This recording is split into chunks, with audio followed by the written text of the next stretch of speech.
మీరు ఖచ్చితంగా మూల్యం చెల్లించుకుంటారు. మన బీసీ ఆడబిడ్డలకు రిజర్వేషన్ ఇయ్యరు, మన బీసీ బిడ్డలకు ఉద్యోగాలు ఇయ్యరు.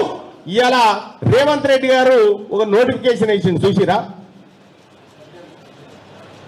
ఉద్యోగాన్ని కాదు వైన్స్లది, వైన్స్లో వేసింది. ఇవాళ వైన్స్ టెండర్ల నోటిఫికేషన్ వేసింది, దాన్ని నిమిషం కూడా తేడా రానియరా.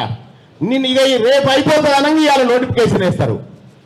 మరి ఉద్యోగాలు కూడా గట్లే భర్తీ చేయాలి కదా, ఒకటి దిగిపోగానే ఇంకో నెక్కియాలి వద్దా? ఆడలేదు, ఇక ఆడలేదు. ఇక బీసీ మంత్రులు ఉంటారు, ఉత్సవ విగ్రహాల కంటే అన్యాయం. ఏమైందో ఆయన బీసీలకు 1,00,000 కోట్ల బడ్జెట్ పెడతా అన్నాడు, 9,000 కోట్ల పెట్టాడు. మాట్లాడమంటే ఆయన ఇట్లా దిగి వెళ్ళిపోతుంటాడు ఈ సాట్కేని ఇట్లా. అయ్యో సీఎం గారు ఏమనుకుంటాడు ఒక ఆయన, అయ్యో ఆయన గుండె కలుక్కుమంటదేమో అని ఈయన.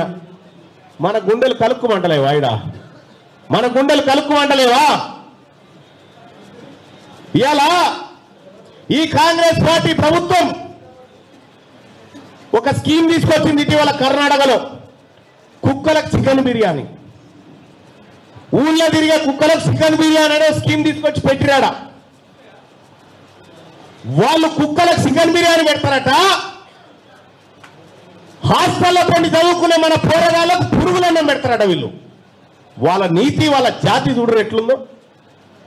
అందుకోసమే మన బతుకులు మారాలంటే, మన జీవితాలు మారాలంటే, మన తలరాతలు మారాలంటే మంచి పనికైనా ఇంట్లోనే ఉండాలి. గుర్తుపెట్టుకోరు, ఈ మంచిర్యాలకు కూడా బీసీ ఎమ్మెల్యేగా ఉండాలి.